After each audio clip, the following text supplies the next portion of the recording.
and they utilized about 4.7 billion for funding grants for broadband. Let me see if I can get this going. I don't have control over the slides. I'm going to go ahead. I'll go ahead and advance it for you. Thank you. So NTIA got that money. USDA, through its Rural Utility Service, received about 2.5 billion for the same sort of activities. Next slide, please.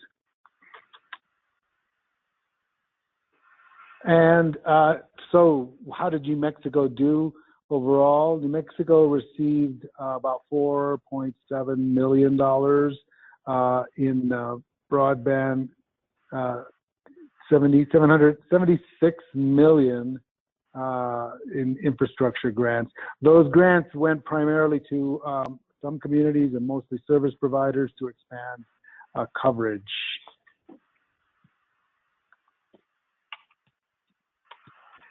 Next slide. Let me see if I can try to control my own slides here. And so why is broadband a priority for the New Mexico Economic Development Department? Broadband is a recognized critical infrastructure need for all communities, but especially for rural communities. It's crucial for business development and also to recruit location-neutral workers, sometimes known as solo workers, otherwise known as 1099 workers. And so why develop broadband? There was a study done in 2010, the importance of startups and job creation and job destruction. And that basically concluded that it's essential to rural regions and startups to have no chance without the broadband. Few businesses can access their customer base without broadband. So it's a recognized need, very much and very important. So broadband is also a critical component in healthcare delivery, telemedicine, education, and public safety. The Wisconsin Tech Council made a report to determine that even tourism, I don't even know why it says why even tourism, but even tourism is impacted by broadband availability. And so the New Mexico Economic Development Department, with respect to broadband, is a major component of our 5-year strategic plan.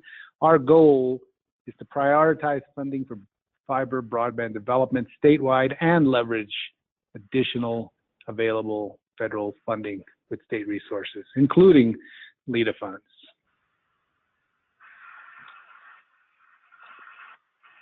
Our objective under the strategic plan is to utilize the final DO-IT broadband economic development plan. So we're working very closely with DO-IT on a number of different behind the scenes. We're working hand in hand to kind of develop goals and objectives for communities to adopt policies for broadband development and deployment.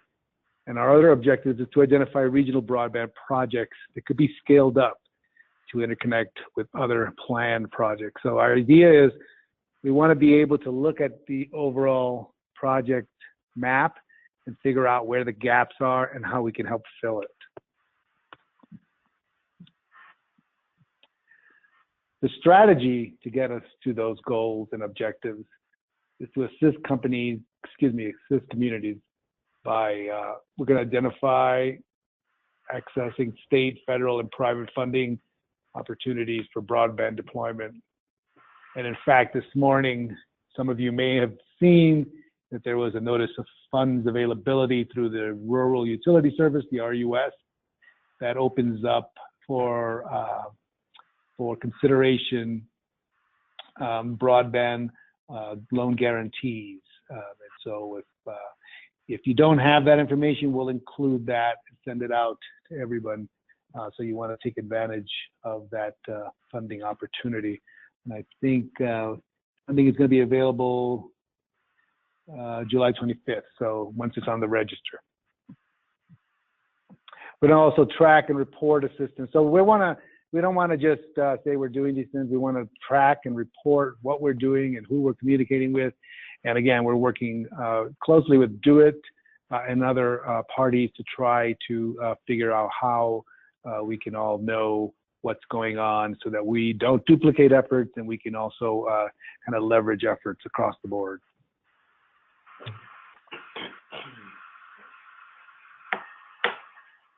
So that's my presentation. I am under 5 minutes.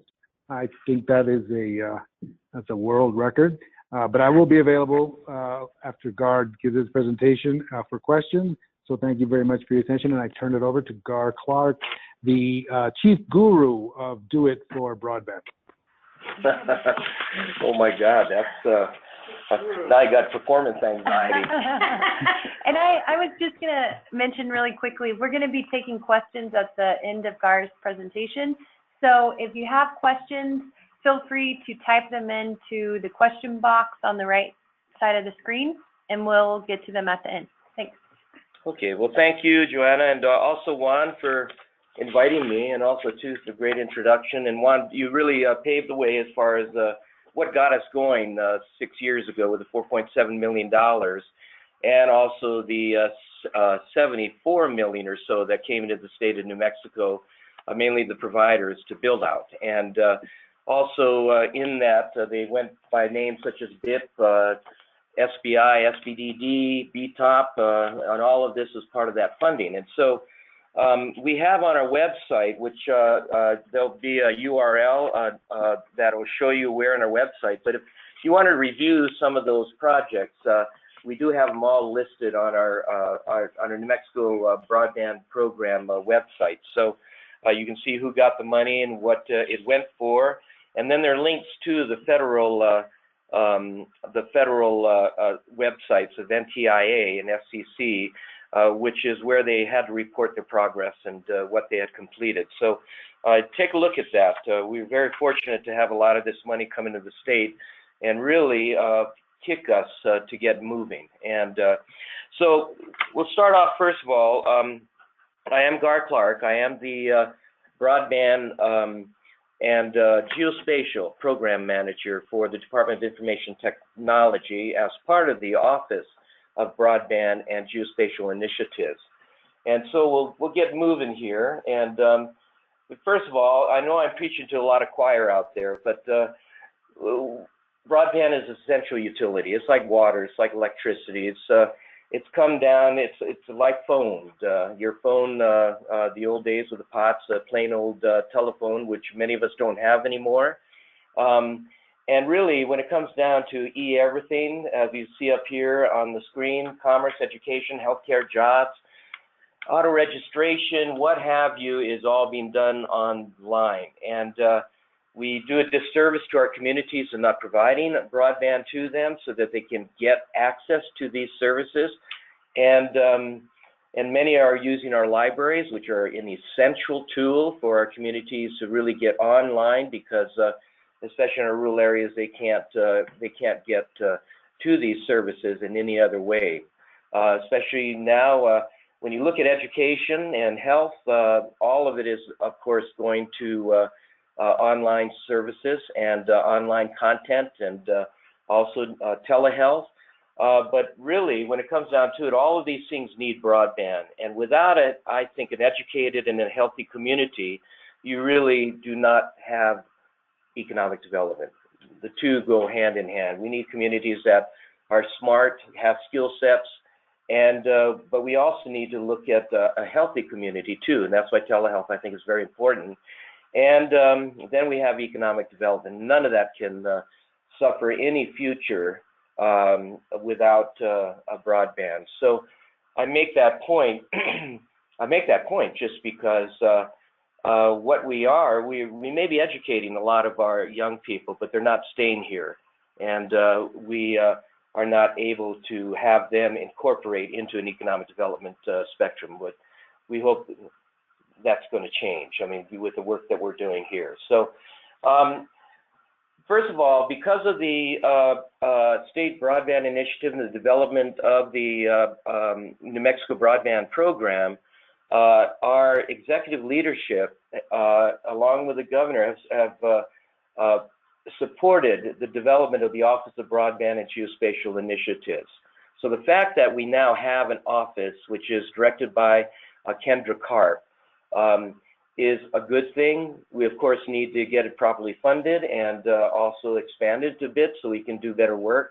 We're doing exceptional work, I think, with just a small staff and the funding that we have now. So, but the purpose of the OBGI is to coordinate broadband and geospatial activities within New Mexico and collaborate with state and local and federal and private entities, which we've done in the last 5-6 years. So we've developed great opportunities and connection with our regional governments, local governments, as well as state and federal entities, but more importantly, our providers. I get a lot of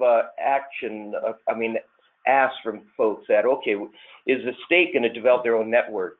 No, we're not. We are developing our network in a collaborative manner with our providers. We cannot build this out without our providers and the investments that they have. We don't want to look at redundancy of infrastructure out there. So we are also leveraging returns on investments, economies of scale, and sustainability. I know these are all words, but they're very important words. And the outcome is an integrated statewide implementation of broadband infrastructure. Digital literacy, I'll go into that just very briefly later, but a lot of folks don't realize how important it is to provide relevancy for folks to be able to utilize the internet and broadband. And then also geospatial technology to consolidate resources into actionable, not just plans that sit on a shelf, but actionable solutions. And the things that we have been producing have grown because of the reports and plans that we've put together. We're actually implementing those things that we have put together. So some of our services and resources, primarily a good part of what we do is coordination between government, industry, and tribal too, by the way. They're a big part of what we do. There are a number of reports, strategic plans, sector solutions, education are out there. You can access these reports by the URLs that we see down below. There is engineering, network design, and equipment assessment that we do as well with our department. We have some very smart engineers. Testing, network performance and speed testing. As you can see with on the upper right of your screen, there's test your broadband speed and quality. So you can get at that from our website, and you can do speed testing. Now, what we do is we harvest that data. A lot of people don't realize it, but we harvest that data. You put in an address, or if you want to put in your neighbor's address, if you want to be secretive. But the thing is, we geocode that, and then we aggregate it, and we look at the pulse of what's happening out there with communities as far as where speed is. We also ask such things as what technology are you using? Is it DSL? I mean, is it? Are you on fiber? Are you on digital microwave or things of that sort, or mobile? So, so we get an idea of the technology type that's out there that you're actually using, and also who your provider is. So then we can get a good idea of what providers are out there. People don't realize really that you have a big choice of providers out there, and a lot of community-oriented providers. And that's what, if you go to our map too, you can find that out. And we'll talk about that briefly later. But so we ask those questions, and what we do is we geocode that, aggregate it, and get a feeling of the pulse of what's going on out there with performance. We also have some analytics, propagation, viewshed, line of sight. There's a sample in the lower left-hand corner where if we have a digital microwave site up on a mountain, we can do line of sight with elevation modeling to see if we need to be able to put another receiver or transmitter on a mountain in front of the mountain in order to get access, let's say, to a school or other facilities. And so the red there just shows that we can't get to any of those sites that are in the red. And so that's what that actually does. But we do have the technology to make that happen. Also, too, on the lower right-hand side, that's sort of a model, a propagation model from, let's say, a digital microwave site or mobile site, such as it could be an AT&T, it could be Verizon, it could be whatever. But it shows those areas where there are mountains in the way and that there's no access to a mobile phone service there. So that's also the type of things that we do. We also do a lot in data, infrastructure, anchors, businesses, residential, and we call it our Casa Geodata Bank, and that's down below there to look. And we'll talk a little bit about that. We also do co-location analyses, which is right below the speed test. That's just a little buffer that we did for some schools. It's just saying, well, that was actually for public safety, I believe. But we can actually take a look at what is the reach of technology for a particular area and what kind of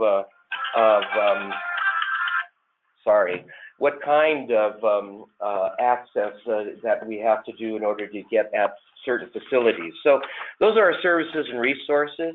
And if we go to the next slide here, the mapping. Now we have the New Mexico Broadband Map. The URL is down there below. We try to maintain this with a very slight budget, and we just downloaded more FCC data, so it's updated to some degree.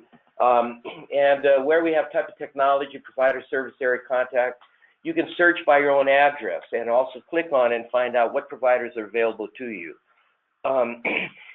Also, what we have there is what technology types are available to you by what providers, but also too, you can put in the E911 address points, and you can actually get an idea of some of the providers. They use this data we give to them, so they can actually ascertain what kind of quote take rates they might have. So those take rates are very important to see the investment that they have, what they need to do to get a return on that investment. We also have, as I said, CASA, which we have our community anchor institutions on there. We also have some infrastructure data, which is our tower data. There must be about 12,000 towers that are out there. You can click on it, see who owns it. That's beneficial to see, okay, I need to hang some equipment in order to get at the community. So who do I need to contact in order to wheel and deal and negotiate with them? So there's a bunch of other information, also businesses. We it's proprietary. All this data, by the way, is available to anybody who wants it, except for the business data. The business data is proprietary. And you can click on a dot and find out what business is there and hopefully what technology type that is available to them, because we did an analysis to bring that forward. So the map has been very, very beneficial throughout the years. We also have on our website, and you see the URL below, some fixed maps, which we need to update. This is older stuff, but in that, we have internet providers that are available to you by county, by state, by region, but also to, not only do we have a map that shows the CAIs, or the facilities, public facilities, but also to what native lands, the telephone exchange boundaries, census blocks, public facilities. There's some stats, demographics, and administrative areas that could prove beneficial and helpful to you. Services, we also do a bunch of coordination stuff and coordination collaborative services. Federal, state, and local governments, we assisted the town of Galisteo in getting fired up. They're all on satellite, and now they're crazy with happiness because we worked with CenturyLink in order to get 10.1, and now they're actually getting 24.4. And what that means, for those of you who don't know, it means that they're getting 10 megabits, not bytes now. Megabits is how this is all measured. 10 megabits download and 1 megabit upload. And so it's still really slow, but compared to services they had today, they're dancing in the streets. So they had a lovely time where they served wine and food, and we had a blast. So that's the kind of stuff that we're doing. We've assisted Chupadero, that community. We're doing some work in East Mountain and in other areas, and also some electric co-ops who want to get into the business. So with the regional groups, the sectors, health, education, business, we've done surveys of senior centers as well as with tribal chapter houses in bolstering and assisting them and supporting them in getting better services. Because it's amazing how many folks really don't know how this works. they think that if they get fiber, then things are going to be really expensive because they got T1 lines, they're paying $1,500, and then when they get fiber, they've got 3-4 times the capacity, and they're half the price that they're paying now. So, so there's a reason to move into the some better technology, and that's where we can assist in doing that. We have a lot of reports. Go online, take a look at them. You might look at the dates and say, you know, October 2014, that's really old, but no, really, the information is still very, very viable. We have a statewide strategic plan that is an action document, and we are implementing parts of that as well now, as we mentioned a little bit later. And also, we have Broadband for Education and a Training Strategic Plan, which is statewide recommendations. We're implementing those things as well. Business sector plans. We did some stuff with the Southwest Council of Governments, Northeast, Northwest, and these really didn't get any cable in the ground or anything like that. But what it did was to raise awareness, and which part of that awareness was providing folks with the fact that, you know, this is all possible. We can make this happen.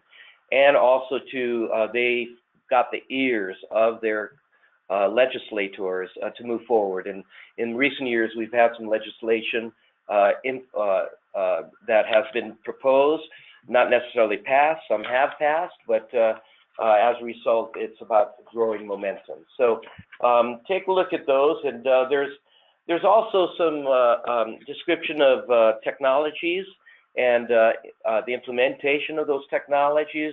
There's glossaries, there's description, there's funding sources, which I'll go into later. But I think you find some of this stuff may be helpful to you. Some of the services, assistance that we do is technical assistance review, general engineering design, advisement. We've been working with some groups in that. Education and training. This New Mexico Connect that you see there is been really, really successful, and we've added on to that, as I'll mention next. There's some videos. We put together PITA, Internet Training and Access sites, which you can click on that PITA, and you can find where public computers are that are available near your address. There's also, and we need to update that too. We need to update a lot of stuff, but the thing is, we're on the right track. There's institutions, Train the Trainer program. We have a lot of locally branded content. Nationally, it has been recognized. People have been downloading it, rebranding it with their logo, but sourcing us, which is really great. So that's been absolutely lovely to have. There's also more assistance that we've been providing, and that's where money is. And on our website, in our map, is one example of this is CAF funding, as it's called, which is Connect America funds. And these are funds that come out of the federal government, FCC funds that are authored by USAC and USAC, and they actually monitor and dole out funds for what's called E-Rate Healthcare Connect, which we'll talk briefly about too. But for the state of New Mexico, we have 4 vendors or providers that have gotten money. CenturyLink got $65.6 million. The Frontier Award was for $25.5 million. Roosevelt got $13.5 million, and Western New Mexico, also referred to as LICTA, I think, is $40.6 million. Now this is for 6 years, so don't get all excited. These are not annual. This is like 6 years. So you divide that number by 6. But it's a hefty wad of cash, and what they are required in this award, and you can see by the color code with the map where these places are, they're focusing on rural areas. And they are required at a minimum to bring the customers up in that area, or the potential customers, to at least 10-1. So again, 10 megabits per second down and 1 up. But the way the technology is rolling now, it's likely they're going to be 24.3 or 24.4, okay?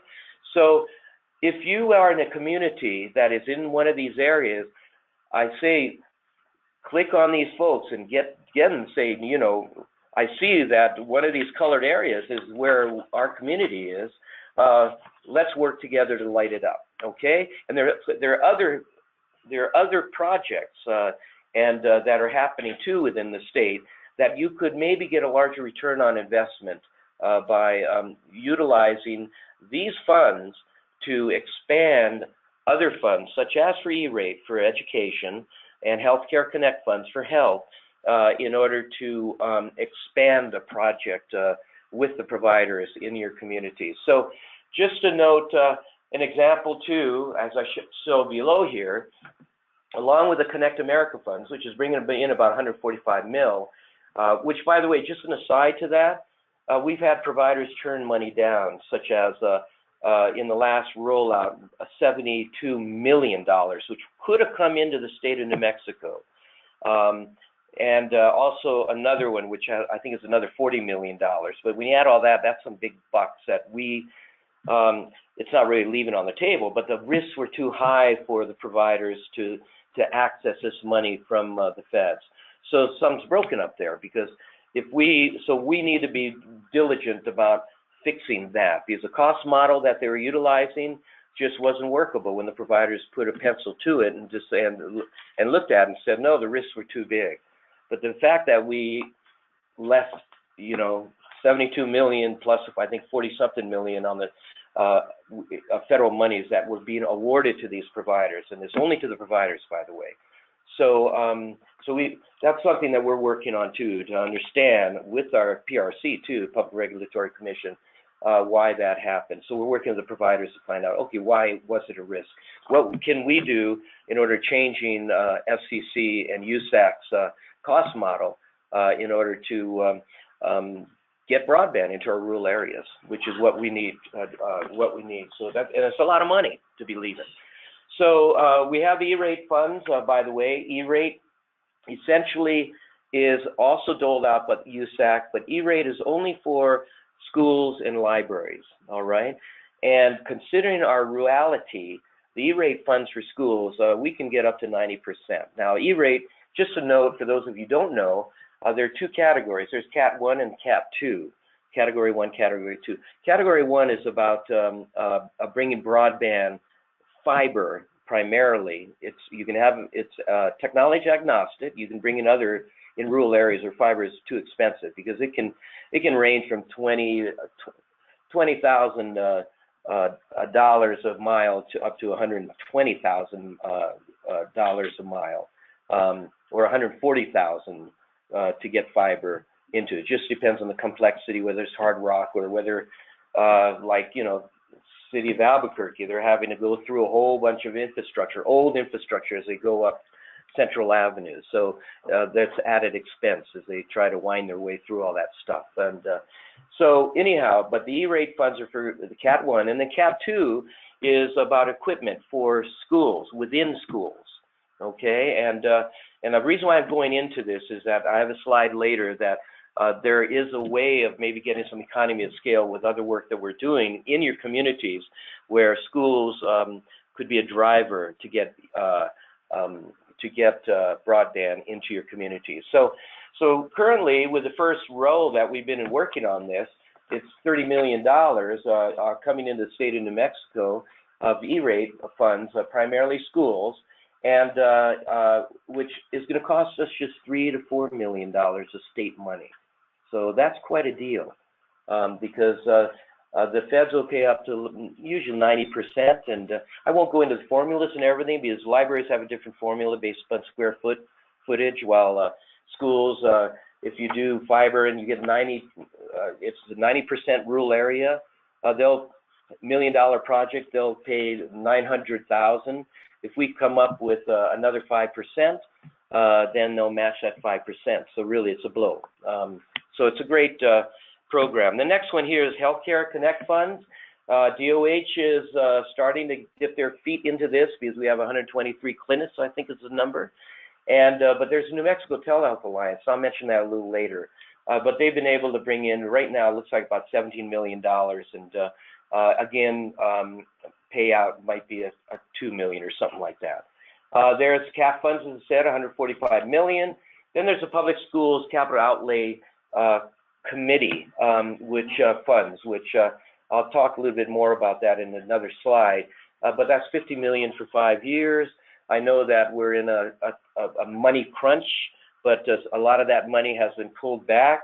But we still have enough money to do what we need to do to leverage E-rate, which is great. So, and then the PRC, they're meeting right now, but they're going to be looking at $5 million coming out of their RUS, or their Rural Universal Service Funds, which comes out of your surcharges when you pay your bill for phones.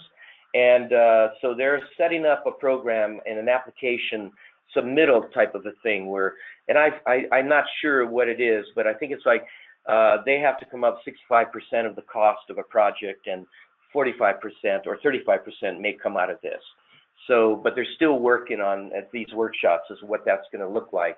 And they're defining what an urban and rural area. The last I saw, they're saying any community that is 15,000 folks or below is considered rural and would be applicable to these funds. So with the provider though. So again, what communities need to do is start jiggling up the providers for this cash in order to get it into the communities. Then of course, what Juan just mentioned is the USDA RUS funds that are available. And there's quite a lot of additional assistance with those funds, which aren't only broadband, you know. I mean, there's heating your homes and things of that sort. But it's a complex fund, but it's and it's a complex one to manage. But they also have a loan guaranteed type of a fund. I think it's Capital is the company that they've subcontracted with for low interest loans. But you might want to look at that. I'm not that familiar with it. So the next slide is just a little bit about the data. I mentioned this already, but community anchor site assessments. First time in New Mexico where we have all this information in one data. We go to health facilities, government buildings, fire facilities, go to fire marshal. We bring all this data together in one database, which is available in our map. So the reason why this is very important is for co-location activities. So let's say there's $1 million project for a school at the end of a road, but going along that road, you've got public facilities, you've got law enforcement, you might have healthcare centers, and they have access to Healthcare Connect funds or other funds. Pretty soon, you've got a project where your return on investment will be exceptional. And also, too, you have businesses as well. So it's an incentive for a company to maybe throw in more fiber into that conduit in order to then service those communities. Because as you know, as state, because of our anti-donation clause, we really cannot light up, let's say, a residential area or private entity. But then this data being available provides those opportunities for them to take a closer look at penciling in the costs associated with that, okay? So this data set has been proven to be very valuable. And we also have, as I said, the commercial data. This is proprietary data from a company called InfoGroup.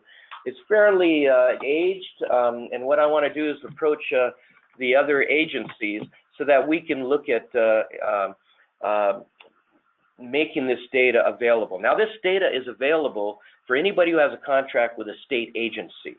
So you can go to our website and you can ask for that data, and I'll give it to you, okay? So I cannot give it to anybody like private companies or anything like that. But I wheel and deal on this. Cost quite a bit of money, but we got it for about half price, and with the hope that would be renewed every year. But that's where I want to get EDD and Department of Health and Economic Development and other agencies to, let's say, each of them put in $5,000 to purchase this thing. And then what we can do is I want to do the same wheel and deal to where it would be available to any contractor that as contracts with the state agency. And by the way, on the side, every community has a contract with the state of New Mexico. So so it's not available directly to local government, but we can make it available to local government. So So anyhow, it's a robust data set, and I'd like to get this as an annual type of a thing going. So because this has been very important for a Broadband for Business study that we're just completing. As I said, testing, there's speed testing. There's if you look at the lower left-hand side, this is the questions we ask, as I said earlier. I won't go more into that, but we provide network performance testing and things of that sort. So take a look at that. And we also have analytics, as I said earlier, radio frequency propagation modeling, which I've already mentioned, both in the lower left and the center here, co-location buffering, which is here. If you notice here in this area, this is what we're getting from some of the providers, saying that was their coverage area. But then we would go back and we would model it with radio frequency propagation model, and this is their actual coverage that you see in the colored because of the mountains there. So you got to be careful with information and coverage data when it comes by the providers because some of them are straight buffered. So also, you know, when you see here in the lower right, this is again some radio frequency propagation because we have mountains and they get in the way, and that's why you lose signal. All right. So we have that kind of stuff going for us. And then the next slide, just a little bit about the work that we're doing. And these, rather than services data, we do have the Office of Broadband Initiatives. We're very happy that the Royal Court and the executive leadership and recognize that this is really important. The Department of Information Technology, also their governor, and also all the agencies and the folks out there. So we have underneath that the next broadband program, which is GROWed with that 4.7 million, which which dissolved at the end of 2014. And then what we're doing is we're coining these other things, which is education, Broadband for Education, which is a governor's initiative, by the way. And I'll go into that too, because it's a collaboration with the Public Schools Capital Outlay Committee monies. And libraries, broadband for libraries. Residential, I screwed up on this, it's supposed to be communities. So it's BB4C for communities. So anyhow, just a little bit about the parts to this puzzle. The Broadband for Education is really our most, our golden program, in the sense that some years ago, I approached the Public Schools Facility Authority, the director at the time, with an idea. And he took that idea and he just ripped it open into this really wonderful project that we have now. So it's to connect all schools by the last quarter of 2018 with 1 megabits per second per student per staff. What that means is that they don't have to have that if they don't need it, but the fact that the technology that comes to their front door, we can turn the spigot if they need to get up to that level, okay? So that's a little misleading the way that's worded, by the way. So in the process of doing that, we're leveraging E-rate funds. Remember I mentioned the first thing, 30 million is going to cost 3 to 4 or 5 million. So we've been done very good at that. We've got a great team. The resources, this state appropriation is 50 million, as I said. School survey of existing locations, that has happened. 840 plus schools were all touched. You know, the company that Public Schools Facility Authority hired, they went out to every one of the schools and did a baseline on it to see, okay, what are we in store for? And I knew that we're okay because broadband fiber runs alongside all the schools. The problem in our state is affordability. It's not necessarily that access to, it's affordability. So the economy of scale is the more you get using it, the flatter. So that's where we're helping. It's saying, okay, the schools are the driver, but look at all the other customers you can get in, so you flatten your costs. There's also some weird charges going out there where we've uncovered some of these schools paying alarming costs for very small capacity, and so we were able to shake up some of these providers. And by the way, we have great providers out there, but there's one or two that are taking advantage of this, of the federal dollars, especially the E-rate. So So what we realized is that it was very important that we really needed to do what was called a cost optimization model. In other words, to spawn competition, to pop the hood on the pricing that is out there. And that has worked. All of a sudden, we find the providers are working together with us to bring the cost down, and also to say, why are you charging that amount? Did you amortize out for 2 months rather than 20 years? So we're being able to help in that scope. So that survey happened, and also the model that was put together, which is the one that we proposed early on before any of this was happening with the previous director, was, I said, we need that model, the E-rate consultant. We need a consultant because many of the schools don't have the depth to apply for these monies because it's very, very complicated, very difficult. So what, and that model is something we want to pair it with health and also with libraries too, because these funds can only go through it to education. What we need is a same kind of funding mechanism where we can hire a consultant to assist the healthcare clinics, to assist the libraries, and to assist the schools in the daunting activities associated around with applying for these federal funds. So the collaborative is the governor's office. She's the initiative, the Education Superhighway, Department of Information Technology, PED, which has the E-rate coordinator there, and where the money is, and where a lot of also support for directly to the schools is the Public Schools Capital Outlay Senate Bill 159 is where these money came from.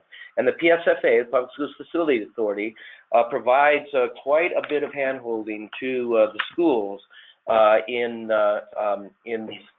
these projects. So they birthed the Broadband Deficiency Correction Program to umbrella over this particular project, which, I don't know, it kind of sounds like a jail, a deficiency correction. So, but anyhow, I lost that battle with the previous director. So the state library is also partner and tribal through Amarant Risk, and they've been very, very helpful because we have a number of schools and health clinics and libraries on tribal lands that take public money. So that's all part of the puzzle too. So anyhow, this has been very successful. We're very happy with it, and go, go, go. So then there are other projects. We have the Broadband for Health. We're working with the New Mexico Telehealth Alliance. They, as I said, have brought in a lot of federal dollars for many of the clinics and the rural hospitals, and also to expand it into like 4-state type of a deal. So they've been very busy. Their model is similar to the one that we're talking about with the education, and this is where I'm working with the Department of Health to look at this model and maybe have them utilize their services because they're a nonprofit entity. And so there's a percentage that the consultant takes. Libraries, they've just developed through New Mexico Transform of the libraries, a broadband task force. So we've been meeting on that. There's some report coming on out, what needs to be fixed there. When you look at the bond language, we changed that already to incorporate on their GO bonds, GEO bonds, that broadband is a viable expense in using those bonds. Now we're working with them in the hopes of to utilize those bonds in order to bring broadband into the libraries because they are so core to what communities do.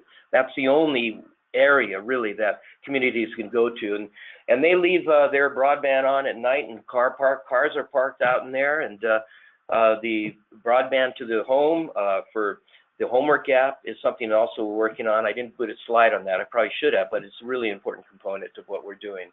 And so the libraries are really, really important. We're looking at TV, white space, other types of technology to assist them.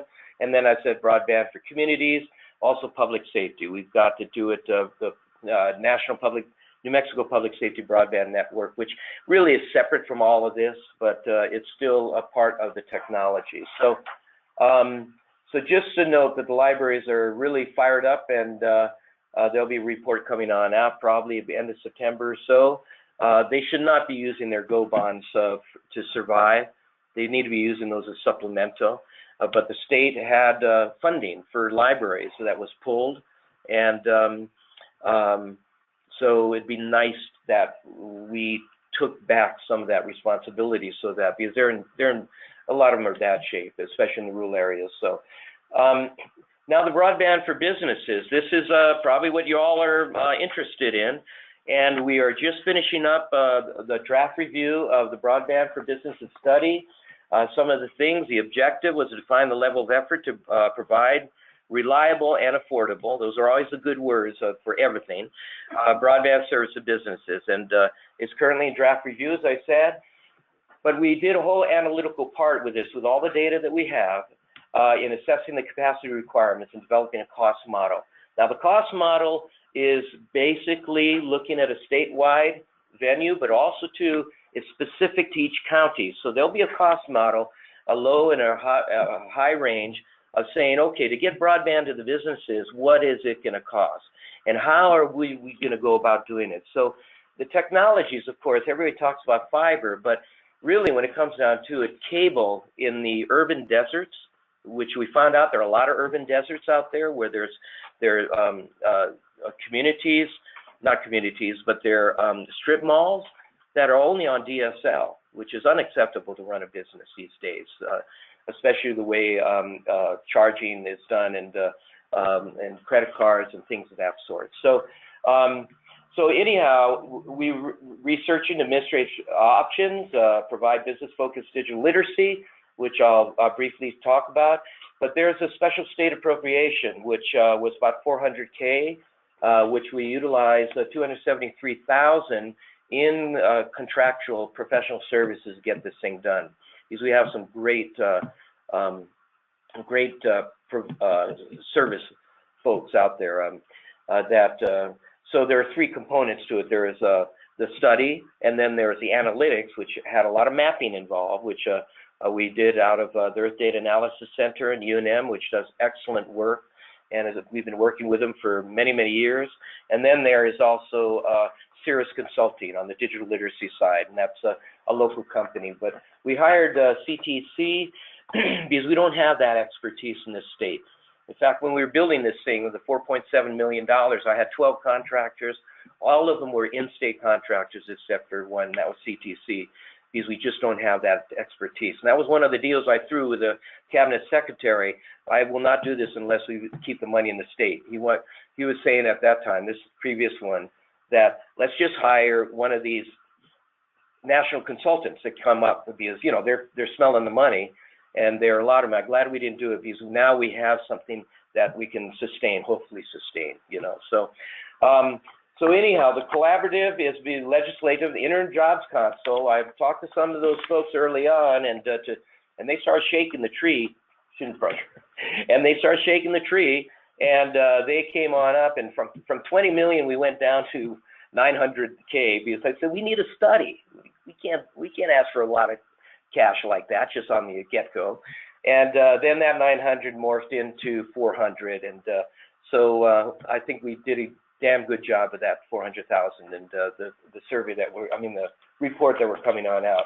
So, and it brought in a lot of government and as well as private entities as well. So in looking at the policy considerations, and I'll go through these briefly, but also too, you can look online and the report will be out, but some of the things that we really need to do better on in order to get economy of scale and implementation is we need to dig once policy. In other words, and we had legislation to that, but it was more focusing on local government. I think we need a statewide imperative that considers, and many other states are doing this, Arizona, for instance, that if there's going to be conduit built, like Department of Transportation, and they have their own network and everything, but also if it's going to be going into a community, let's drop some more fiber in there.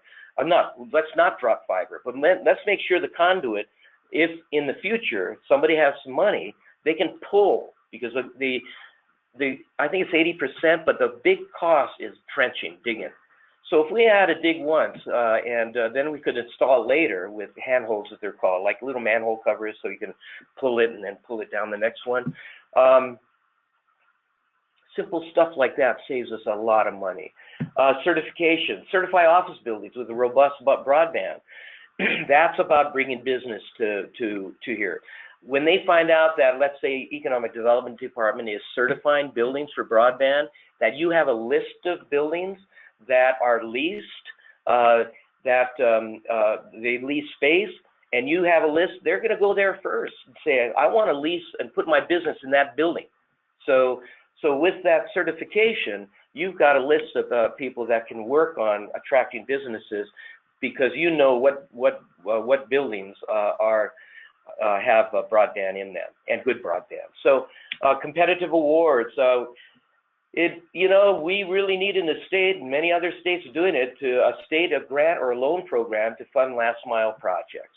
And it could be something similar to LEDA, but it could be called BETA, Broadband Development Act, or something like that, where we have the opportunity to mix public and private fund in some sort of formula to make things happen.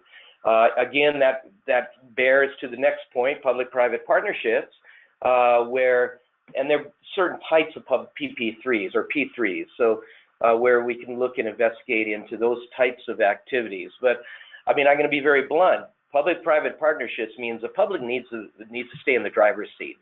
We've seen a lot of these things in other even in this state, is my understanding, but where all of a sudden the private tend to take over that situation. What the public needs to be in the driver's seat, but not to the point where bureaucracy hurts it. So, OBGY funding. Our office needs continued support in funding. So, a collaborative framework. Create a structure that is inclusive of all sectors. And what I'm talking about that is there needs to be sort of an ad hoc structure. We had one previously, the executive committee and a broadband working group, which went into task force, which looked at different sectors such as health, community, and so we need to get back to a framework, and not administrative, but a collaborative framework so we can have these discussions and share information and talk about priorities statewide. Right-of-way, simplify the process of accessing right-of-way is so darn important. It's incredible how much money goes into bickering about right-of-way. And an example, there was a section of tribal lands, they wanted $12 million right-of-way to go over that. And the provider said, well, okay, well, for $9 million, we can go around you.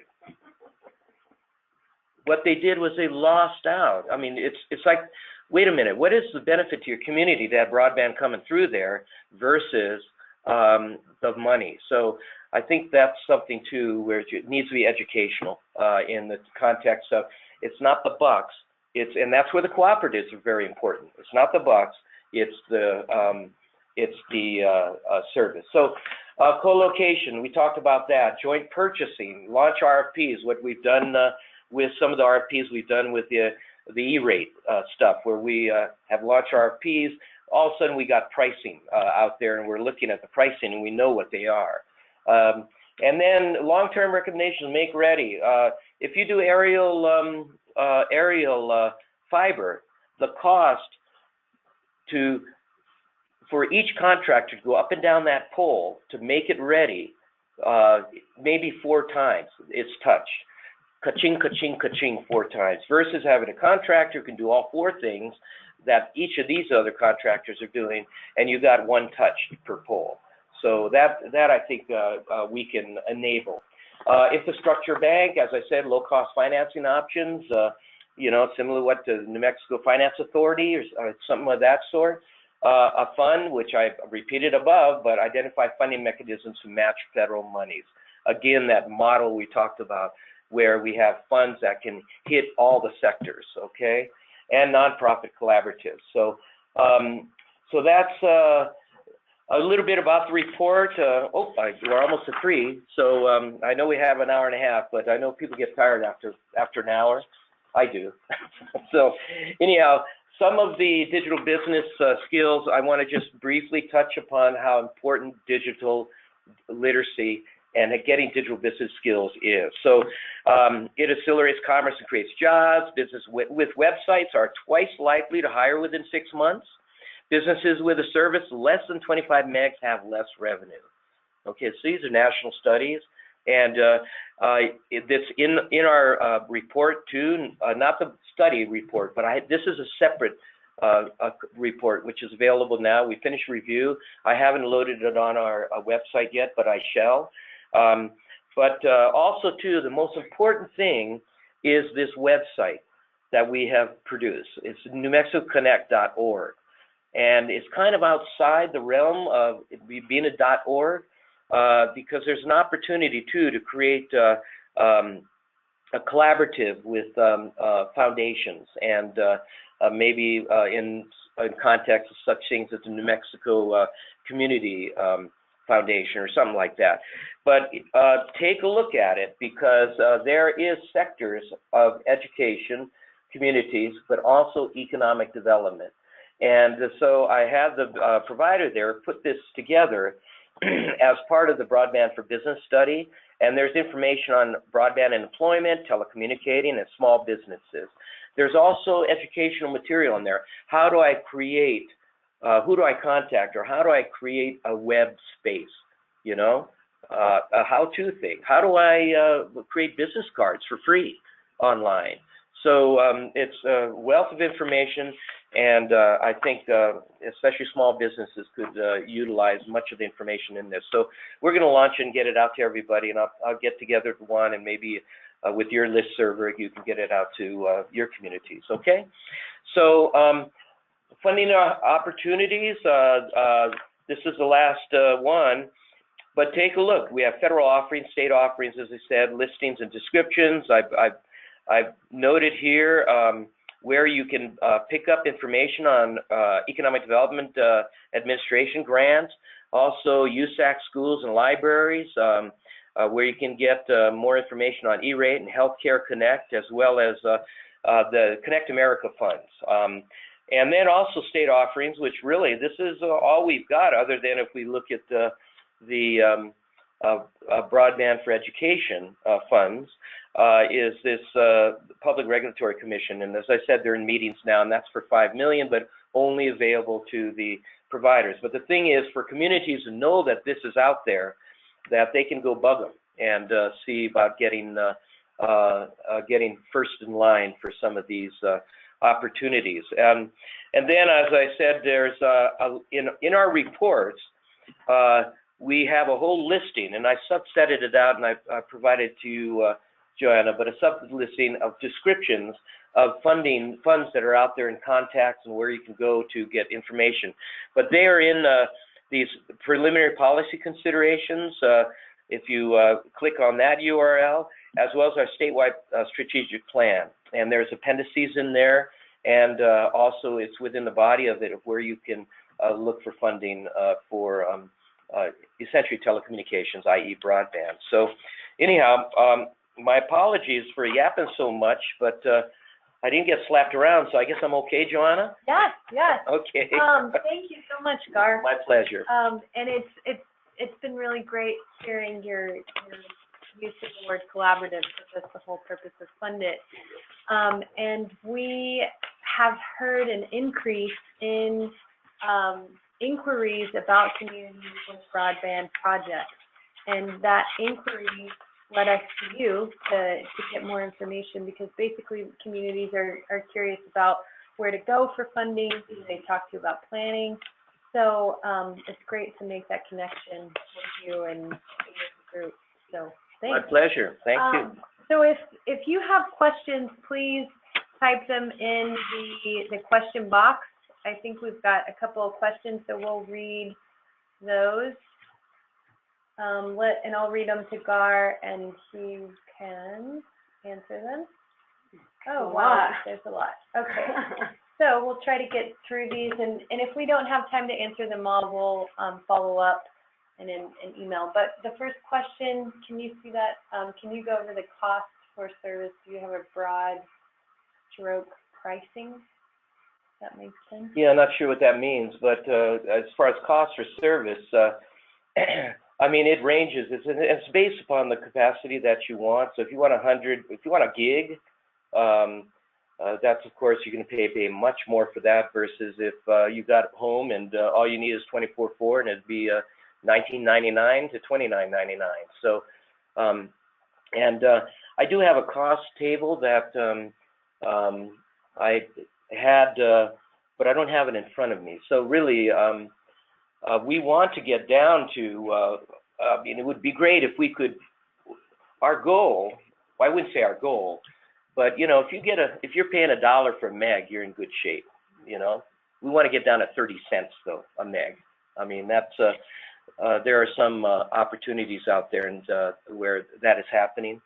So so if you figure that 30 cents a meg, and then you multiply, let's say, what you need for your business, so it might be 100 megs, which is kind of a platform that most small businesses look at. Then you do the multiplication, but then of course you've got all the surcharges on there as well, which I meant to put that on my website, but we have an explanation of what those surcharges actually are. A lot of people don't know. And then Leonard also had, we've received the 1 gig and down, but it was 5,500. It does not allow us for servicing in rural areas. So maybe we could follow up with you, Leonard? Sure, yeah, Leonard, you can email me and we can have a more intimate conversation, definitely. Let's see, CenturyLink's the only provider that can receive CAS. No. If you look at that map in presentation, and it's also on our online active map, the ones that are in the first round of CAF was Windstream, CenturyLink, and Frontier. And Windstream denied it because they just said it wasn't a good deal. So we have CenturyLink and Roosevelt. They're a cooperative, and so they got funding. So then in the second round, which went to the second tier providers, let's call them the smaller providers, but they're pretty large, is Western New Mexico got funds, and then Plateau was awarded funds too, but they decided to, it was too much risk. What does that mean, Rick? Well, to put the infrastructure in there, they'd be losing a lot of money, and they wouldn't be able to get customers, even if they amortize out. So that's what we're thinking. I still haven't gotten to the bottom of the why, but that's my understanding, is it was too much risk from a business case for them to accept the funds. Next question, how much does it cost for communities to run a modeling through DoIT? Yeah, that's a good question. You know, what we do is we try to do it as a no-cost thing if we can, but we're down to the bone as far as our funding is concerned. So, but we've been doing a lot of things for free, just because it's to a benefit to the communities. So what I'm saying is, if you've got something specific, give us a try, and if we can fit it in with the resources that we have now, we'll go for it. Essentially, this is a service that we want to provide in order to get broadband and to facilitate and coordinate at a no cost to the communities. That's what we did for 5 years with that other money, and we did an assessment of electric co-ops. We did assessment of another nonprofit where they found out they were being they were being overcharged for equipment coming on in. So that's the kind of thing we'd like to do as part of a budget that comes from the state as a service to our community, because it's tax dollars, and it's not a huge amount of money, is what I'm saying. So. The next question: are there any 1,000 megabyte service in the state of New Mexico? Yeah, as far as 1 gig service, they're all over. They're down in Albuquerque. There's Clovis, Hobbs, I believe. So no, we have 1 gig services out there, and I couldn't. Santa Rosa too. Oh, that's right. Angel Fire Angel Fire might too. Yeah, I don't know what the gig or whatever that is, but yeah, but it's we were up at Angel Fire last week, and it was they were talking about how fast, and all because of Kit Carson and their rollout. Yeah, when you look at CenturyLink, Kit Carson, and Plateau, and in some respects, I mean, and Tularosa might even be there too with them. But yeah, no, they're out there and they're increasing. I mean, 6 years ago that we were hardly even talking about 1 gig. So. Okay, and this was a clarification while we were making the presentation, but it says, did GAR say that OBGI is already assisting communities with the daunting activities associated with applying for federal funds? Only in the context of the, only in the context of actively assisting is with the Broadband for Education. That's because we do have an E-rate consultant as part of the Public Schools Facility Authority and the Public Schools Capital Outlay, that $50 million I was talking about. So that is actively assisting them in just that sector, is education. But also too, when it comes to libraries and other areas, if somebody needs some assistance, we'll see what we can do. I can't overpromise, but we are helping the libraries, as I said, and the healthcare community.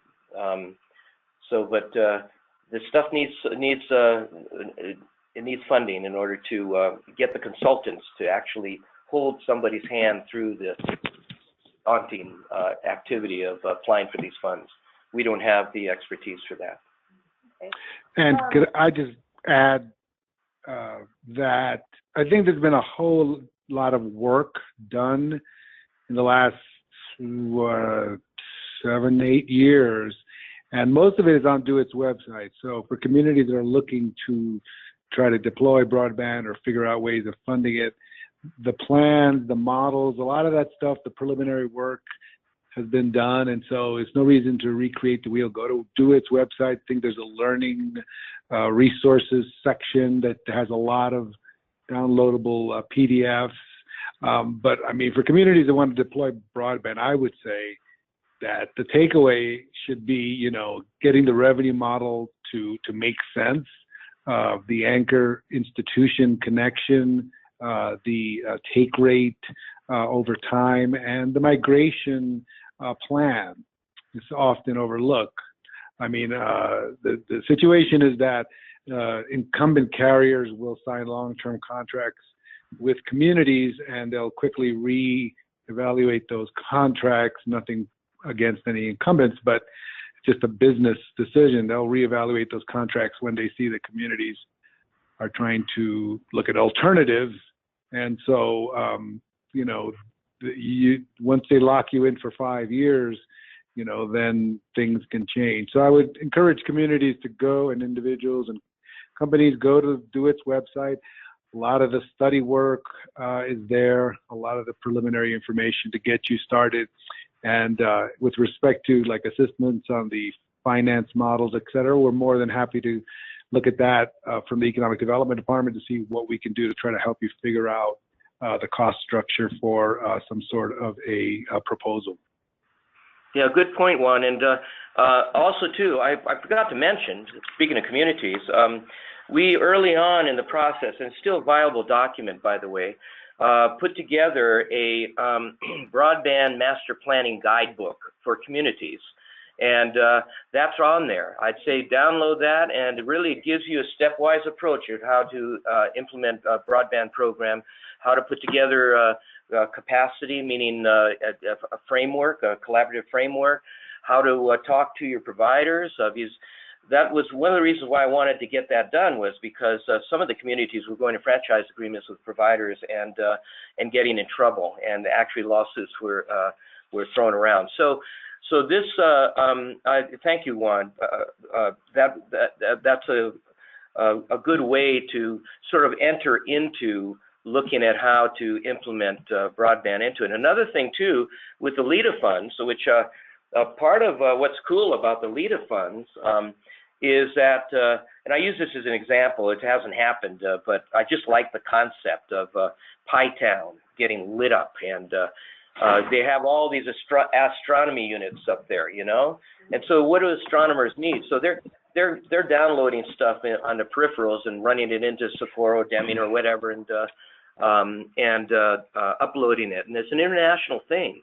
So don't they need office spaces? Well, this is where LIDA could build an office, and then because it's a utility, broadband could be brought into that community because of that office space, and then a provider then could look at, okay, then I could light up the community with broadband because of this LIDA project. So that's just something that was. And I could, yeah, let me just touch on that really quickly.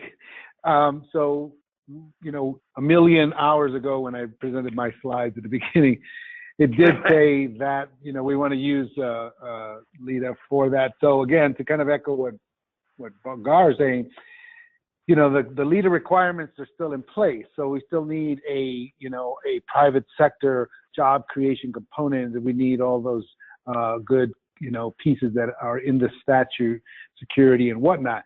But when we're presented with a broadband project for LIDA with a company, and within the context of, as Gar pointed out, Python, which we've been trying to figure out how we can get something done there, is, you know, when we have that in front of us, then we can look at, you know, do we build a meet-me point, or do we build out a lateral, or how do we do it that provides this LIDA project with that broadband, but then also leaves the infrastructure in place for additional connections or additional build out. And so that's the kind of model we're looking at. Again, all the LIDA pieces need to be in place, but whenever possible, if it's a project that also involves a broadband component, then we want to try to look at how we can leverage that, even to the point where if we put additional dollars beyond what we would normally for that sort of project, in order to achieve the goal of providing additional broadband connections. So that's always on the table, and we're always looking for that. I see there's a lot of questions. We're going to take one more, and this will be the final question. We're going to follow up with Leonard.